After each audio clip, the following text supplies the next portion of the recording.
Hay gestos que cuestan la vida y en Piedras Negras, aquel día de 1887, 3 forajidos aprendieron esa lección cuando le arrancaron el sombrero a un anciano que caminaba con su bastón por la calle principal.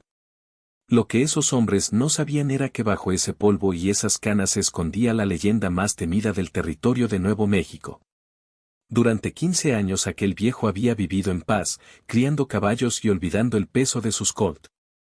Pero cuando el sombrero rodó por el suelo levantando polvo y las carcajadas de los 3 borrachos resonaron frente a la cantina, algo se rompió en su interior. El pueblo entero contuvo el aliento.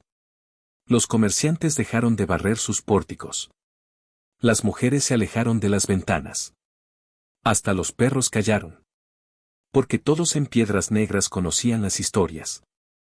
Aunque muchos las creyeran exageradas, decían que en sus años mozos ese hombre había limpiado de bandidos todo el camino entre El Paso y Santa Fe, que su nombre aparecía en carteles viejos que ya nadie recordaba, que había sobrevivido a 17 duelos y ningún hombre lo había visto sacar primero. Cuando el anciano se agachó lentamente para recoger su sombrero, su mano derecha temblaba, pero no era de miedo ni de vejez. Era la misma tensión que un depredador siente antes de atacar. Los 3 forajidos seguían riendo, ajenos al silencio mortal que se había apoderado del pueblo. No veían lo que todos los demás ya sabían, que habían despertado a un fantasma que debió permanecer dormido. La mañana había comenzado como cualquier otra en Piedras Negras. El viejo S. Calán había salido de su rancho a las afueras del pueblo con su carreta, llevando 2 potros para vender en el establo de Morrison. A sus años, su espalda todavía estaba recta, aunque el bastón que llevaba delataba la herida de bala en su pierna izquierda, recuerdo de una vida que había dejado atrás. El sombrero que usaba era el mismo desde hacía 20 años, de ala ancha y cuero gastado, con una banda de plata que su esposa le había regalado antes de morir de tifus en el invierno del 72. Era lo único valioso que ese conservaba de aquellos tiempos, junto con 2 revólveres Colt envueltos en lona aceitada en el fondo de su baúl. Mientras conducía la carreta por la calle principal, Esle notó el ambiente extraño.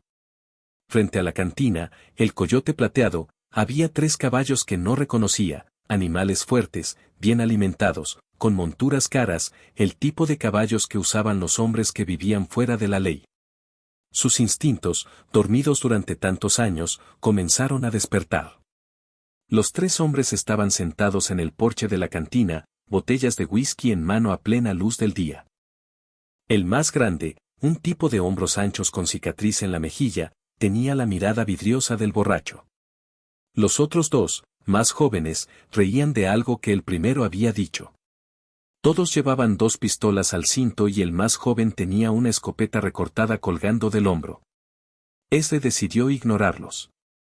Había aprendido hacía mucho tiempo que los problemas solo llegaban cuando uno los buscaba. Detuvo la carreta frente al establo, ató las riendas y comenzó a bajar lentamente, apoyándose en su bastón. Fue entonces cuando escuchó la voz burlona detrás de él. Miren, muchachos, un vejestorio que todavía usa sombrero de vaquero. Apuesto a que en sus tiempos fue todo un pistolero. Las carcajadas de los 3 hombres resonaron en la calle. Ese sintió la tensión en sus hombros, pero siguió caminando hacia el establo. Morrison apareció en la puerta, su rostro mostrando preocupación. Conocía bien a Esle y conocía su pasado. No les hagas caso, Esle, susurró Morrison cuando el viejo llegó al establo. Llegaron anoche. Son de la banda de los hermanos Garrett, buscados en 3 territorios. Esle asintió en silencio mientras comenzaba a desatar los potros de la carreta. Sus manos trabajaban con la experiencia de décadas, pero su mente estaba procesando información. Los hermanos Garrett, había oído hablar de ellos. Asaltaban diligencias entre Arizona y Nuevo México, 3 hermanos y 2 primos, todos ellos asesinos sin escrúpulos. Si estos 3 estaban aquí, significaba que el resto de la banda no andaría lejos. El Sheriff Miller salió ayer a Alamogordo, continuó Morrison en voz baja. No volverá hasta mañana. Estos tipos han estado bebiendo toda la noche y buscando problemas. Ya golpearon al hijo del herrero porque les miró de forma incorrecta. Ese terminó de desatar el primer potro y lo condujo dentro del establo. Morrison era un buen hombre, honesto en sus tratos. Habían hecho negocios durante más de 10 años y nunca había habido problemas entre ellos. El viejo apreciaba eso en un mundo donde la palabra de un hombre valía menos cada día. Después de mostrarle los caballos a Morrison y acordar el precio, ese salió del establo con $50 en el bolsillo. Era buen dinero, suficiente para comprar provisiones y tal vez un regalo para la hija de Morrison que cumpliría 15 años la próxima semana. Pensaba en eso cuando comenzó a cruzar la calle de regreso a su carreta. No vio venir al más joven de los forajidos. El tipo estaba tan borracho que apenas podía caminar derecho, pero eso no le impidió acercarse a Esdre con paso tambaleante. Antes de que el viejo pudiera reaccionar, el forajido le arrancó el sombrero de la cabeza y lo lanzó al aire. El sombrero giró 2 veces antes de caer en medio de la calle polvorienta. El viento lo hizo rodar unos metros, arrastrándolo por el suelo. La banda de plata brilló bajo el sol de mediodía mientras el sombrero se detenía junto a un abrevadero de caballos. Las carcajadas de los 3 hombres llenaron el silencio que había caído sobre el pueblo. Esdre se quedó inmóvil en medio de la calle. Su mano derecha apretaba el bastón con tanta fuerza que sus nudillos se habían vuelto blancos. Durante varios segundos solo se escucharon las risas de los 3 forajidos y el relinchar de un caballo en el establo. Después vino el silencio, un silencio tan profundo que parecía tragarse todos los sonidos del pueblo. Las puertas de las tiendas se cerraron suavemente, las cortinas de las ventanas se corrieron, hasta los niños que jugaban en el callejón junto a la herrería desaparecieron como fantasmas. El carpintero Johnson, que había vivido en Piedras Negras toda su vida, se asomó apenas por la ventana de su taller. Él recordaba las historias. Recordaba cuando ese Calán llegó al pueblo 15 años atrás con 2 balas en el cuerpo y la mirada de un hombre que había visto demasiada muerte. Recordaba cómo el doctor Ensab había extraído esas balas y cómo Esdre había permanecido consciente todo el tiempo sin emitir un solo sonido. Dios nos ayude, murmuró Johnson a su aprendiz. Ese viejo fue marsal federal durante la guerra. Dicen que mató a más de 30 hombres en duelos legales. En la cantina, el dueño, un mexicano gordo llamado Rodríguez, se santiguó 3 veces y comenzó a guardar las botellas caras detrás del mostrador. Él también conocía las historias. Una vez, borracho, le había preguntado a Esdre sobre su pasado. El viejo solo había respondido: enterré a todos mis enemigos y a la mitad de mis amigos. No quiero hablar de esos tiempos. Esdre comenzó a caminar hacia su sombrero. Cada paso resonaba en el silencio como un tambor de muerte. Su cojera parecía más pronunciada, pero había algo en su forma de moverse que hizo que el más grande de los forajidos dejara de reír. Algo primitivo, un instinto de supervivencia, le decía que algo estaba mal. Cuando Esdre se agachó para recoger su sombrero, su mano temblaba visiblemente. Los 3 forajidos lo interpretaron como miedo de viejo. No podían estar más equivocados. Ese temblor era el mismo que un lobo viejo siente cuando, después de años de paz, huele sangre de nuevo. Esdre levantó el sombrero del suelo y lo sacudió lentamente, quitándole el polvo con cuidado. La banda de plata tenía un rasguño nuevo. Sus dedos pasaron sobre la marca mientras apretaba la mandíbula. Ese sombrero había sobrevivido 15 años sin un rasguño. Ahora, por culpa de 3 borrachos estúpidos, estaba dañado. «Oye, viejo», gritó el más joven de los forajidos, todavía riendo. «¿Vas a llorar por tu sombrero? Tal vez deberías quedarte en casa con las viejas en lugar de andar por ahí». Sus 2 compañeros rieron aún más fuerte.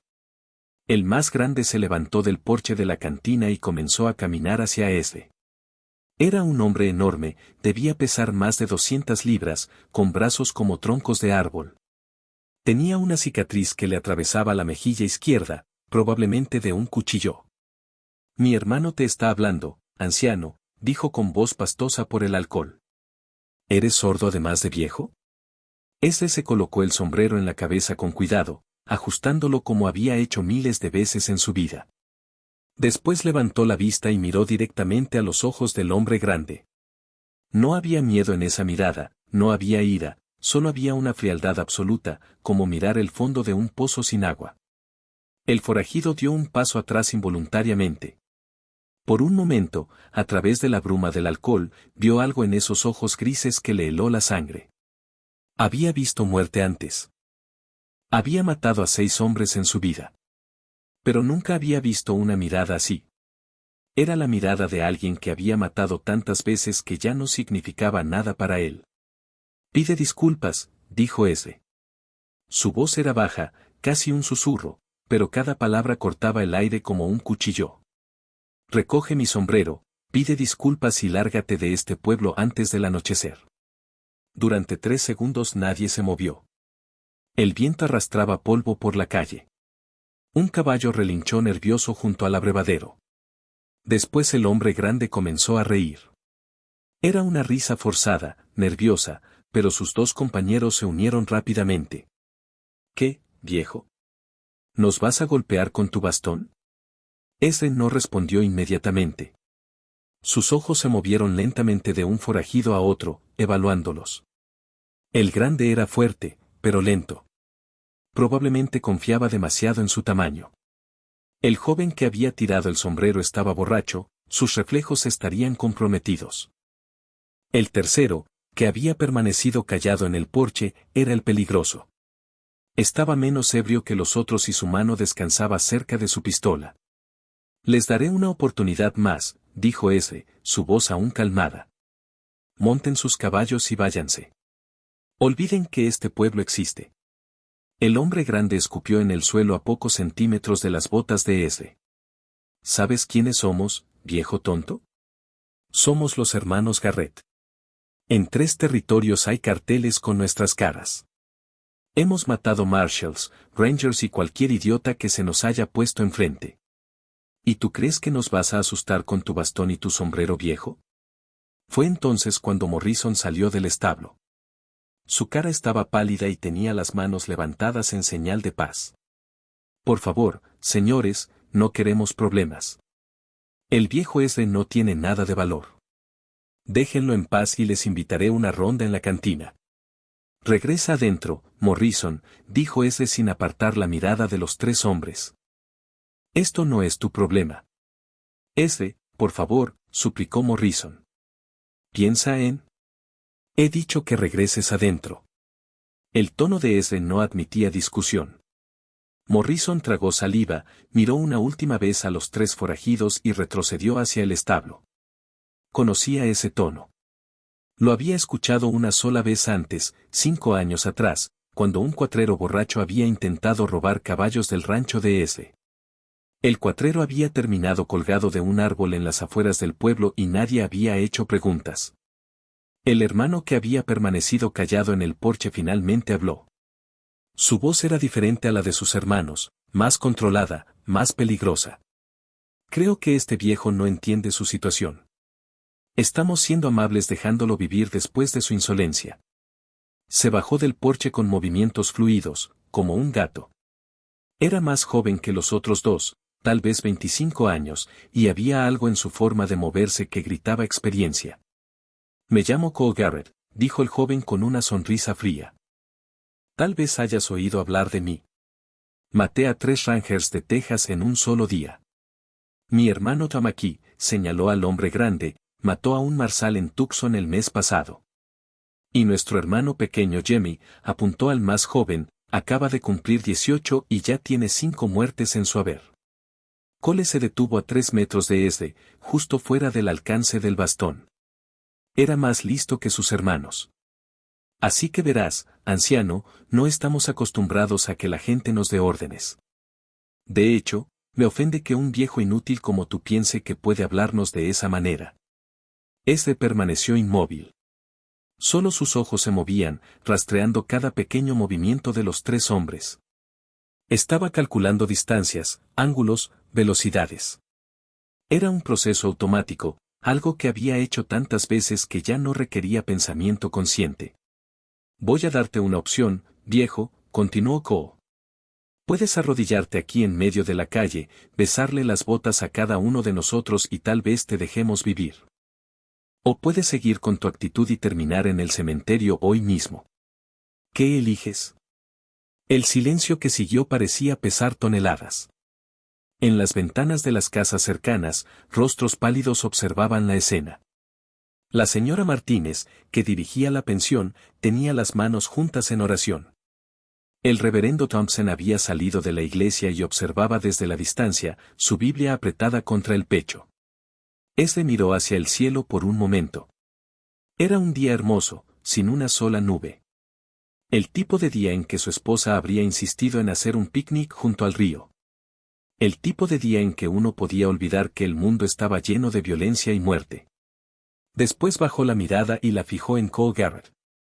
Hace 15 años, dijo Ezra lentamente, hice una promesa. Le prometí a mi esposa moribunda que colgaría mis armas, que nunca más volvería a matar. He mantenido esa promesa durante todos estos años, incluso cuando hubiera sido más fácil romperla. Hizo una pausa y cuando volvió a hablar, su voz era apenas un susurro que, sin embargo, llegó a oídos de todos. Pero ustedes tres han hecho algo que ningún hombre ha hecho en 15 años. Me han faltado al respeto. Han dañado lo único que conservaba de mi esposa y han amenazado a gente inocente de este pueblo. Así que voy a romper mi promesa hoy y voy a enviar a mi esposa mis disculpas desde este mismo lugar después de que los tres estén muertos en el suelo. Tom Garrett, el hombre grande, estalló en carcajadas. ¿Oíste eso, Cole? El viejo nos va a matar. ¿Con qué? ¿Con su bastón mágico? Pero Cole no estaba riendo. Había algo en la forma en que el viejo había hablado, una certeza absoluta que no dejaba espacio para dudas. Cole había conocido asesinos, había trabajado con los peores criminales del territorio y reconocía a un depredador cuando lo veía. Este viejo no estaba fanfarroneando, estaba haciendo una declaración de hecho. Espera, dijo Cole levantando una mano para silenciar a sus hermanos. ¿Quién eres tú, viejo? ¿Cuál es tu nombre completo? Es de Calán. El nombre cayó como una piedra en agua quieta. Cole sintió que la sangre se le helaba en las venas. Había oído ese nombre antes, susurrado en cantinas fronterizas, mencionado en historias de vaqueros viejos. Es de Calán, el demonio de la frontera, el marsal federal que había limpiado el territorio de Nuevo México de bandidos en los años 70. El hombre que supuestamente había matado a más de 30 hombres en duelos y otros 20 en tiroteos. Estás mintiendo, dijo Cole, pero su voz había perdido seguridad. Es de Calán está muerto. Lo mataron en El Paso en el 72. No me mataron, respondió ese. Me hirieron gravemente. Mi esposa me salvó la vida. Me cuidó durante 3 meses hasta que pude caminar de nuevo. Después decidí colgar mis armas y vivir en paz. Cambié mi nombre en los registros. Me mudé aquí y nadie ha sabido la verdad hasta hoy. Tom y Jimmy miraron a su hermano Cole con confusión. Jimmy, todavía borracho, preguntó, ¿quién diablos es ese Calán? ¿Se supone que debemos tener miedo de un hombre? Pero Cole sí tenía miedo. Lo peor de todo era que ya era demasiado tarde para echarse atrás sin parecer cobarde. Aunque seas quien dices ser, dijo Cole tratando de mantener la voz firme. Eso fue hace 15 años. Eres viejo, lento, probablemente casi ciego. Tus días de gloria se acabaron. Nosotros somos jóvenes, rápidos y somos 3 contra 1. Ezra asintió lentamente. Todo eso es cierto. Soy viejo y lento. Mi vista ya no es la de antes. Mi mano tiembla por la artritis. Pero hay algo que ustedes no entienden. Dio un paso hacia los 3 hermanos. Solo un paso. Pero hubo algo en ese movimiento que hizo que los 3 retrocedieran involuntariamente. En todos mis años como marsal, nunca maté a un hombre que sacara primero. Nunca. Siempre esperé a que ellos movieran su mano hacia su pistola. Y aún así, cada uno de ellos murió con su arma todavía en la funda, porque ser rápido no es suficiente. Hay que saber dónde disparar, cuándo disparar y tener la voluntad de matar sin dudarlo un segundo. El viento arrastraba polvo por la calle. El sol estaba en su punto más alto, proyectando sombras cortas. Era la hora perfecta para un duelo, sin sombras que engañaran la vista, sin sol que cegara los ojos de nadie. Última oportunidad, dijo ese. Monten sus caballos. Váyanse ahora. Vivan para ver otro día.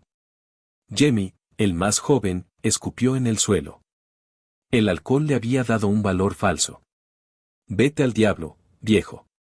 No vamos a huir de nadie y menos de un anciano que apenas puede caminar sin bastón. Antes de que sus hermanos pudieran detenerlo, Jamie llevó su mano hacia su pistola. Fue el último movimiento que hizo en su vida. Lo que sucedió a continuación fue tan rápido que la mayoría de los testigos juraron después haber visto cosas diferentes. El bastón de ese cayó al suelo. Su mano derecha se movió en un borrón hacia su costado. El aire se llenó con el sonido de un disparo que resonó como un trueno. Jamie Garrett se tambaleó hacia atrás con un agujero perfecto en el centro de su pecho.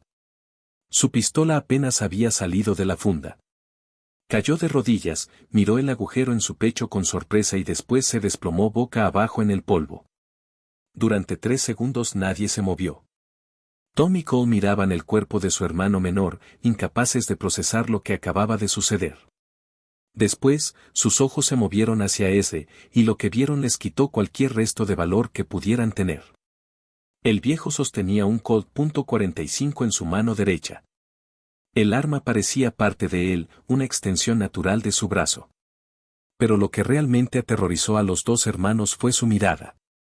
No había triunfo allí, no había placer, solo había una frialdad absoluta como la de un verdugo haciendo su trabajo. Él sacó primero, dijo ese con voz neutra. Ustedes dos son testigos. Todos en este pueblo son testigos. Fue defensa propia. Tom Garrett rugió de rabia y dolor. Su hermano pequeño, el bebé de la familia, estaba muerto en el polvo. Su mano se movió hacia su pistola, pero algo en la mirada de ese lo detuvo. Los dedos del viejo ya estaban apretando el gatillo otra vez. Tom se dio cuenta de que si completaba el movimiento, estaría muerto antes de que su arma saliera de la funda. No lo hagas, Tom, dijo Cole. Su voz temblaba. Por Dios, no lo hagas. Pero Tom estaba más allá de la razón. Lágrimas de furia corrían por sus mejillas mientras gritaba, mató a Jamie. Voy a destrozarlo. Su mano comenzó a moverse de nuevo. Ese no esperó más. El segundo disparo fue tan preciso como el primero. Tom Garrett, 200 libras de músculo y violencia, cayó como un árbol cortado. La bala había entrado por su ojo derecho y salido por la parte de atrás de la cabeza, esparciendo un chorro de sangre y sesos en el polvo. El eco del disparo reverberó por la calle principal, y el silencio que siguió fue aún más opresivo que antes. Cole Garrett se quedó solo, de pie en medio de la calle, con los cuerpos de sus dos hermanos a sus pies. Su rostro, que momentos antes había sido una máscara de arrogancia, ahora estaba pálido como la muerte. Sus manos temblaban, no de artritis como las de ese, sino de un terror puro y primal. Había visto morir a hombres antes, había causado esas muertes él mismo, pero nunca había presenciado algo como esto. El viejo no había parpadeado, no había dudado. Era como si el tiempo se hubiera ralentizado para él, permitiéndole actuar con una precisión inhumana. Cole miró el Colt en la mano de ese, el cañón aún humeante, apuntando directamente a su pecho. Sabía que si intentaba sacar su propia arma, sería el siguiente en caer. Pero el orgullo de un forajido, ese veneno que corría por sus venas, no le permitía rendirse tan fácilmente. Tú los mataste, balbuceó Cole, su voz quebrada. Eran mis hermanos. Mi sangre. Ese no se inmutó. Su expresión seguía siendo la misma, impasible, como si estuviera discutiendo el precio de un caballo en lugar de haber enviado a 2 hombres al infierno. Ellos eligieron este camino. Tú todavía puedes elegir el tuyo. Baja las manos, monta tu caballo y vete. No te seguiré. Pero en el fondo, Cole sabía que eso no era posible. La banda de los Garrett no perdonaba la cobardía. Si volvía sin sus hermanos, los primos lo matarían por desertor. Y peor aún, su reputación estaría arruinada. Prefería morir aquí, en esta calle polvorienta, que vivir como un cobarde. Con un grito ahogado, Cole llevó la mano a su pistola, sacándola en un movimiento fluido que había practicado miles de veces. Era rápido, uno de los más rápidos del territorio, pero no lo suficiente. El tercer disparo sonó antes de que Cole pudiera siquiera apuntar. La bala le atravesó la garganta, cortando su grito en un gorgoteo húmedo. Cayó de rodillas, agarrándose el cuello mientras la sangre brotaba entre sus dedos como un manantial rojo. Sus ojos, llenos de sorpresa y horror, se clavaron en Ezra por un último instante antes de que la vida se apagara en ellos. Cole Garrett se desplomó hacia adelante, uniéndose a sus hermanos en el polvo. El pueblo entero pareció exhalar al unísono. Las cortinas se descorrieron lentamente, las puertas se abrieron con crujidos cautelosos. Morrison salió del establo, su rostro una mezcla de alivio y temor. «Dios mío, Ezra, lo hiciste». El viejo no respondió. Bajó el Colt, lo abrió con un clic experto y expulsó las casquillas vacías.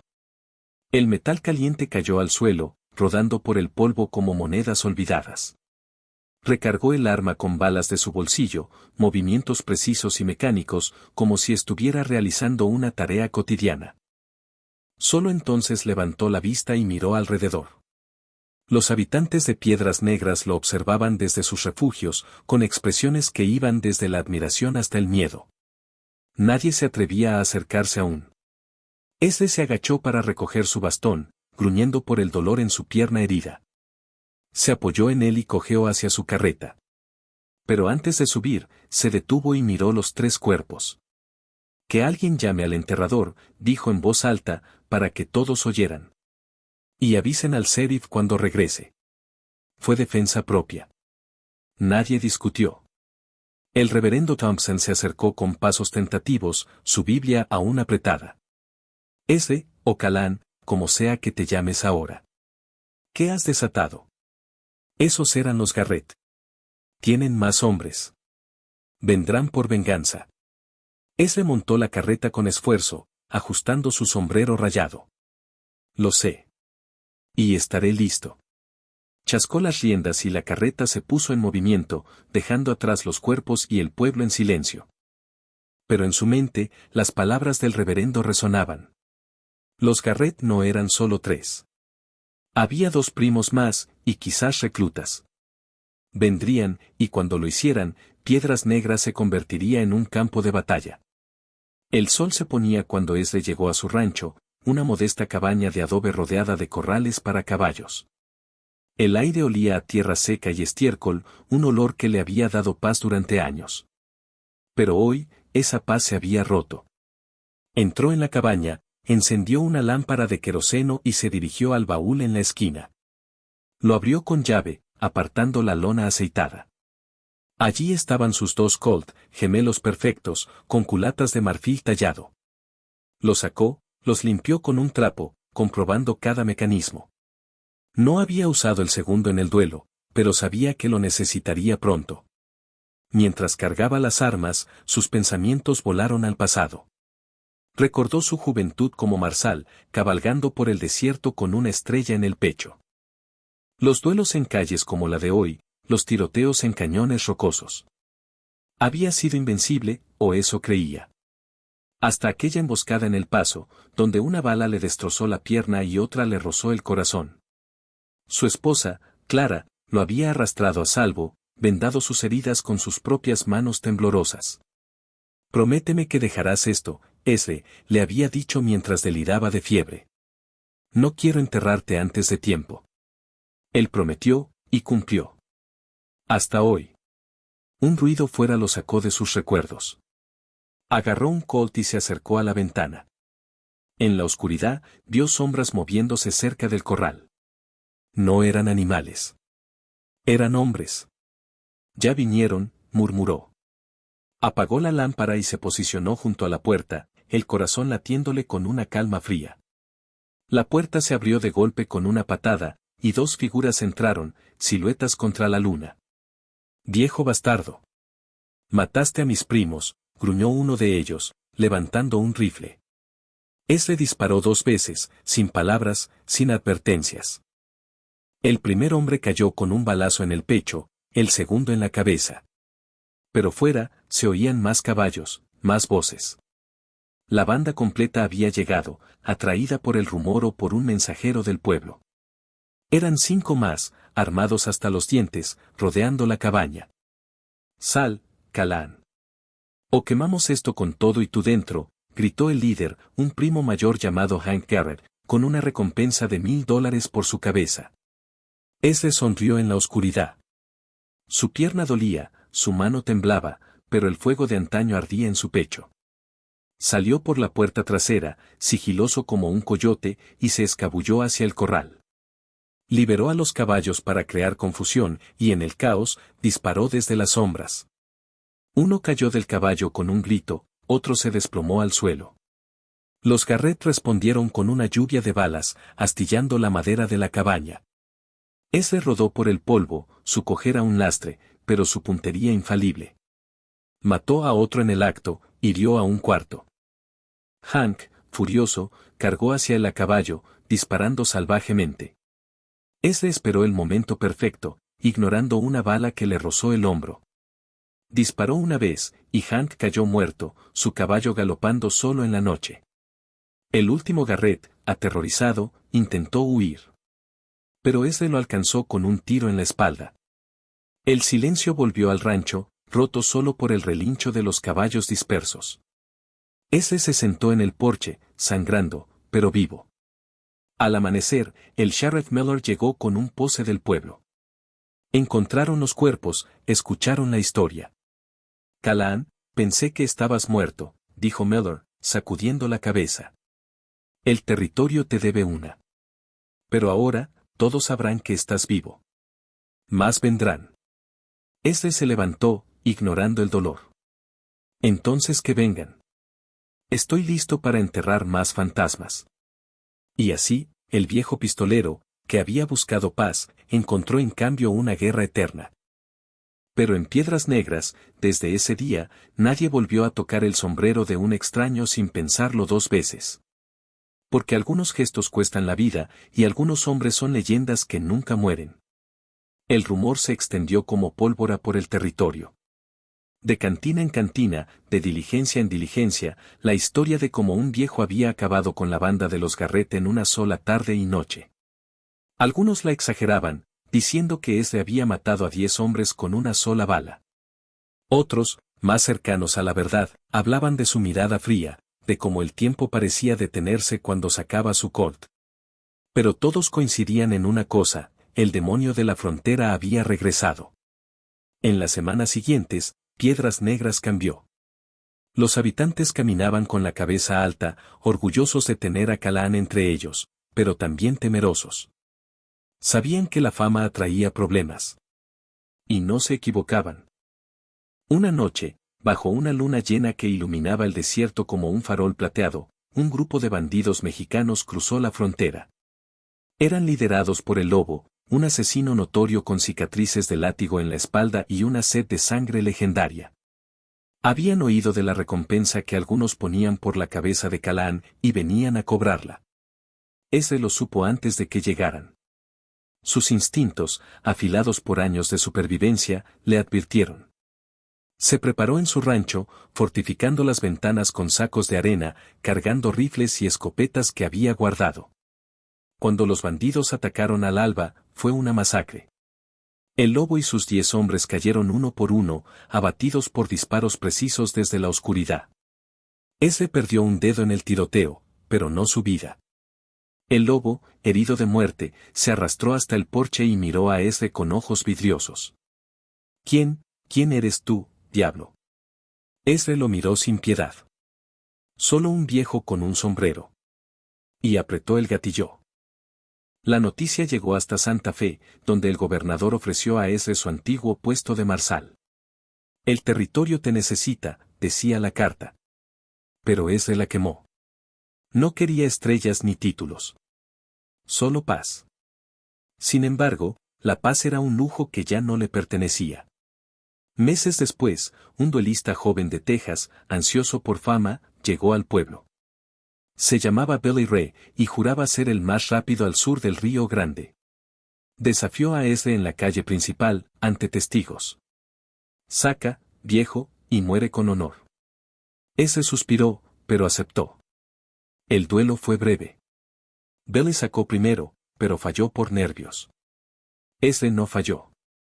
La bala le atravesó el corazón. Y así continuaron los días, con desafíos y venganzas.